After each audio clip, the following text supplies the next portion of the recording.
rumah suci mereka, orang-orang Syiah. Dan orang-orang Syiah itu kalau sholat sujud mesti membawa batu Karbala, tangan Karbala, yang itu harus dicium ketika dia sujud. Ya.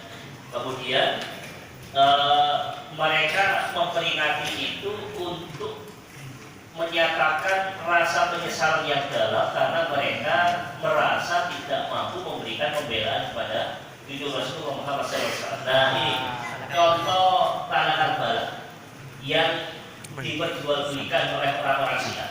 Jadi ini yang akan kita sholat dan tempat kita sujud dan harus dicium sama mereka.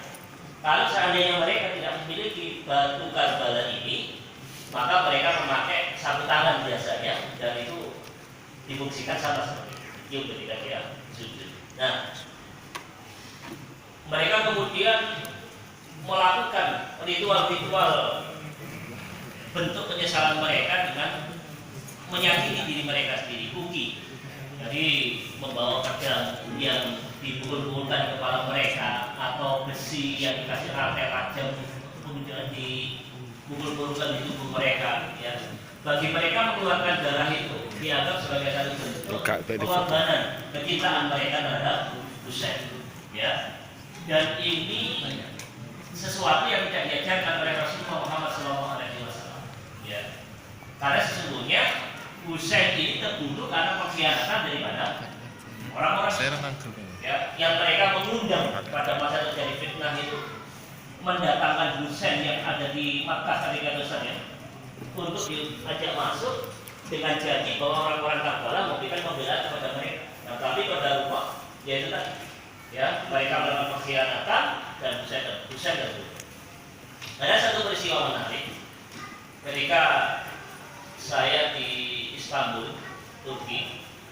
Ketika di hotel itu kita mencoba mencari stasiun televisi nyambung dengan TV Al-Hadi. TV Al-Hadi ini TV-nya Syiah Indonesia. Ketika itu mereka sedang memperingati Hari Asyura, ya peristiwa Karbala tanggal 10 Muharram. Yang ceramah ketika itu Hasan Dalil Al-Idrus. Hasan Dalil Al-Idrus ini ketua ABI. Jadi Syiah di Indonesia ini ada dua organisasi besar, Ijabi yang dipimpin oleh Jalaluddin Rahman. Ya, saya ketika ngomong ini di Universitas Jenderal Sudirman Purwokerto di protes. Itu apa katanya? Kenapa? Bukan Jalaluddin Rahman. Nah yang benar apa? Jalaluddin Rahman. Nah,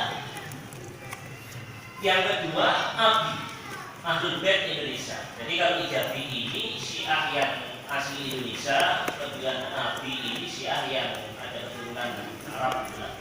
Ya, Hasan Dalil Al-Idrus memimpinnya. Ketika itu dia memberikan ceramah. Hasan Dalil Al-Idrus ini mengatakan bahwa masuk Islamnya Abu Sufyan itu tidak serius, masih memiliki dendam. Padahal Abu Sufyan ini adalah mertua Rasulullah Muhammad SAW, tapi menikahi Ummu Habibah, anaknya Abu Sufyan. Nah, buktinya apa kata dia? Dendamnya itu diwariskan kepada anak Muawiyah bin Abi Sufyan. Muawiyah akhirnya melakukan pemberontakan pada saat peristiwa perang Siffin di masa Ali bin Abi Thalib radhiyallahu anhu. Dan itu pun juga diwariskan lagi kepada anaknya Yazid bin Muawiyah. Ya, dalam peristiwa perang Karbala sampai terbunuhnya Husain.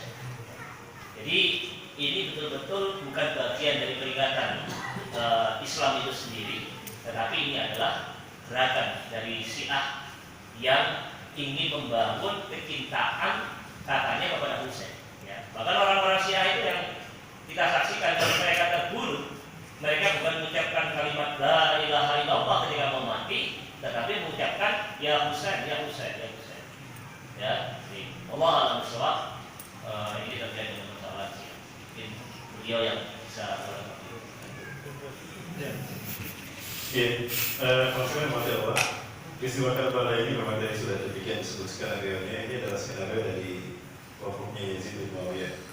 Saat itu Yazid memerintahkan agar Husain itu tidak sampai ke Kufah. Kalau Husain dan keluarganya sampai ke tempat yang kering, bawa mereka ke tempat yang tidak ada air. Nah, maka dikirimkan pasukan yang dipimpin oleh Hur bin Yazid. Namun ternyata Hur bin Yazid masuk Islam, bertobat dan bergabung dengan pasukan Husain. Lalu dikirimkan lagi pasukan tambahan oleh Ubaidullah bin Ziyad. Ubaidullah bin Ziyad ini yang kejam. Misalnya dia mengirimkan pasukan, lalu dipimpinlah pasukan itu oleh Umar bin Sa'ad. Nah, Umar bin Sa'ad inilah yang memimpin pasukan membantai keluarga Rasulullah. Mulai dari Al-Husain dan putra putrinya, cucunya juga. Ya, kecuali beberapa orang yang selamat itu di Karbala. Ya, dihalau ke Karbala. Di Karbala itu dibantai. Dikepung hari Rabu tanggal 8 Zulhijjah dan 8 Muharram. Kemudian diperangi tanggal 9, berperang sampai tanggal 10-nya, yaitu hari Jumat. Hari Jumat itu mereka dibantai habis di sana. Husain itu tidak kurang dari 34 luka-luka dalam tubuhnya dan 3 kurang dari 37 tikaman pedang. Nah, beliau terkapar lalu kehabisan darah, dehidrasi, lalu merangkak ke sungai Efrat, lalu tiba-tiba panah menyambarnya ke akhirnya sampai tembus ke langit-langitnya. Cabut kemudian beliau sudah tidak kuat lagi, maka Sinan bin Anas An-Nakhai lalu menghampiri Al-Husain yang sudah terkapar dan diambil topak ditusukkan ke selangkangan kanan atas. Saat kita dicabut lagi ditusukkan ke hati. Nah, itulah yang membuat Husain syahid. Ya, Husain syahid Allah ya. Tidak puas dengan itu, maka Sinan bin Anas An-Nakhai mengeluarkan belatinya, lalu disembelih sampai putus kepala Husain. Nah, peristiwa berdarah-darah ini dijadikan peristiwa bunuh oleh orang-orang Yahudi dengan memasukkan infiltrasinya ke dalam orang-orang Syiah. Sekali lagi, Syiah ciptaan Yahudi. Abdullah bin Sabah di zaman Ali bin Abi Thalib. Sebetulnya Abdullah bin Sabah ini yang punya kontribusi syahidnya Utsman bin Affan. Dia yang masuk orang-orang Mesir sampai orang-orang yang kemudian munafik berkhianat kepada Utsman bin Affan, menghukum Utsman bin Affan. Ya. Dan kalau sekalian orang-orang Yahudi menciptakan dulu menjadikan peristiwa itu kemudian dijadikan sebagai perayaan bagi orang-orang Syiah, perayaan Karbala. Padahal itu tidak ada perintahnya. Nah, orang Syiah sekarang ini ada dua kubu di Iran, ada Marja Khomeini, ada Marja Ar-Razi. Ya. Dan pilihan kita dulu marjanya Khomeini sama dengan Jalaluddin Rahmat. Marja Khomeini itu marja yang kalau mereka melakukan perayaan Asyura itu memukul-mukul badan. Begini ya. Nah, mereka melakukan memukul badan seperti ini bukan berarti memukul badan, tetapi di hari itu 10 Muharram, ruhnya Ahlul Bait Ali bin Abi Thalib, Al-Hasan Al-Husain itu berdaya tangkap, masukkan ke dada agar berkah.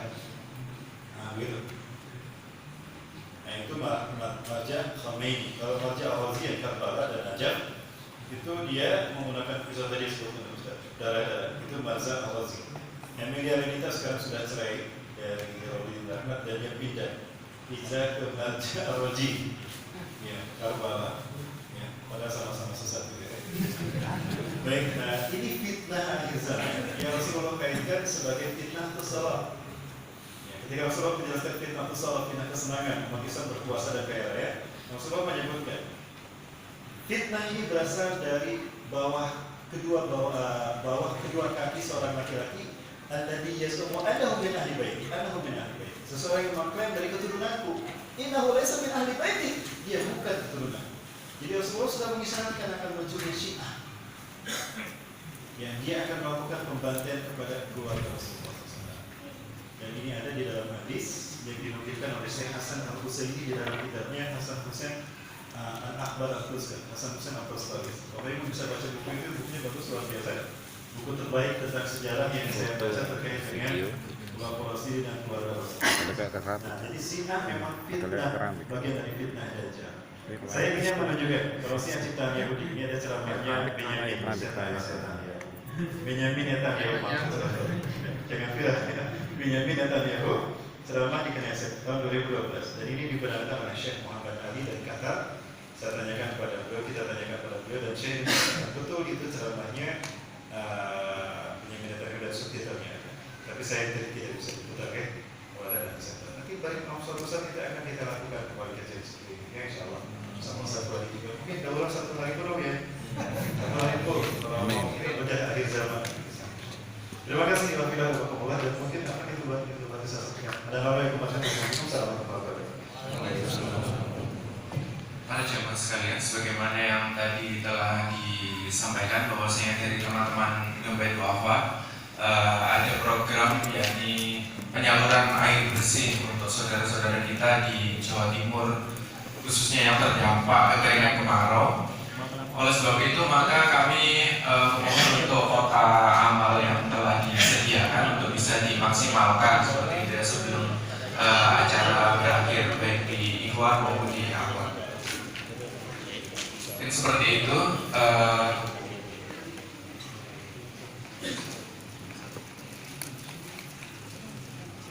Mungkin satu pertanyaan terakhir sebelum ditutup. Afwan, kalau ada pertanyaan yang lain yang belum sempat disampaikan. Jadi ini lebih kepada menanyakan tindakan nyata apa sebagai umat akhir zaman ini yang bisa kita lakukan seperti itu. Mungkin bisa sekaligus sebagai closing statement nih bagi para jemaah sekalian. Terima kasih.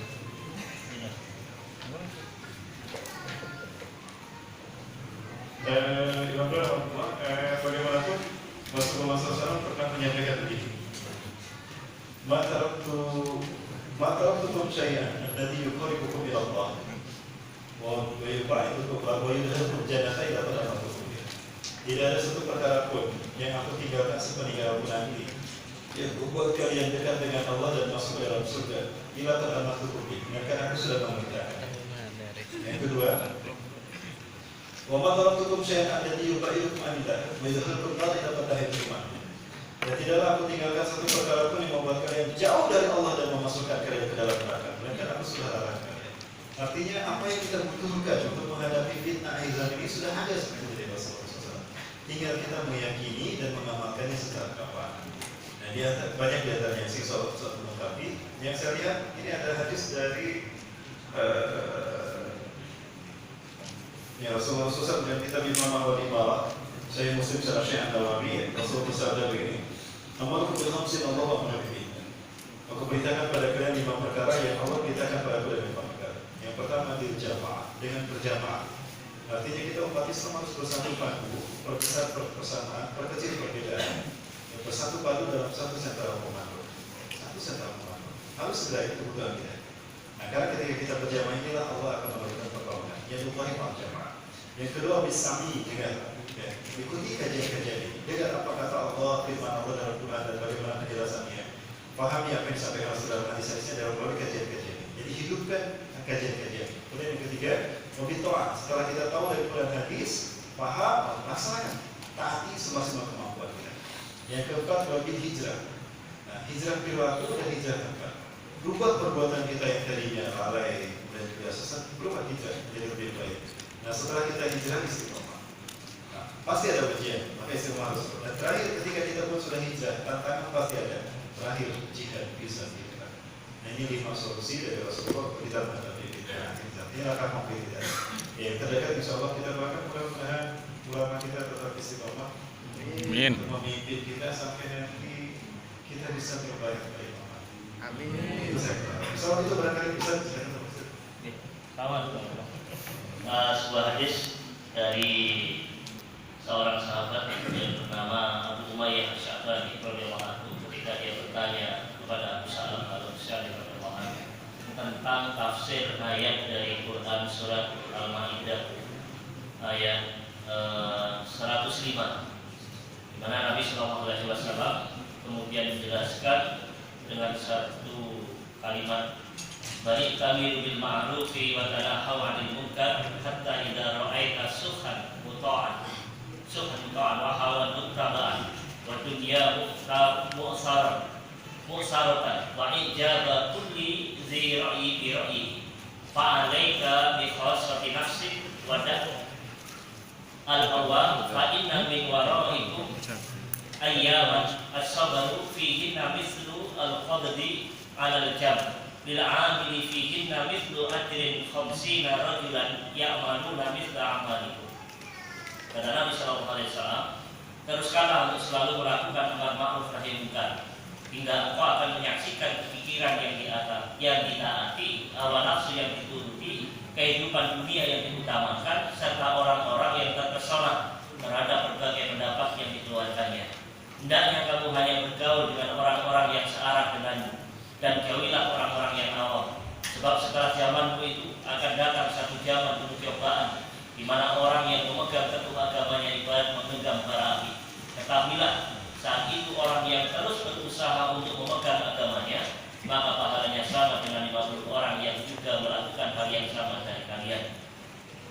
Kemudian Abdullah bin Mubarak rahimahullah, beliau memberikan penjelasan, orang selain khutbah menambahkan riwayat ini dengan redaksi, apakah yang 50 kali itu dari generasi kami atau generasi mereka? Maka Nabi SAW menjelaskan untuk mereka. Artinya generasi yang ketika menghadapi masa-masa fitnah, ketika dia bisa bersabar, istiqomah dengan amal-amal yang tadi sudah dijelaskan sama Ustaz Rahmat Baikuni, insya Allah mereka akan mendapatkan ajar yang besar 50 kali daripada amal yang dikerjakan oleh para sahabat. Allah a'lam bishawab. Ini sebagai satu bentuk ikhtiar kita menghadapi fitnah di zaman yang semoga Allah Subhanahu wa taala menetapkan hingga akhir hayat kita untuk tetap senantiasa istiqomah di jalan.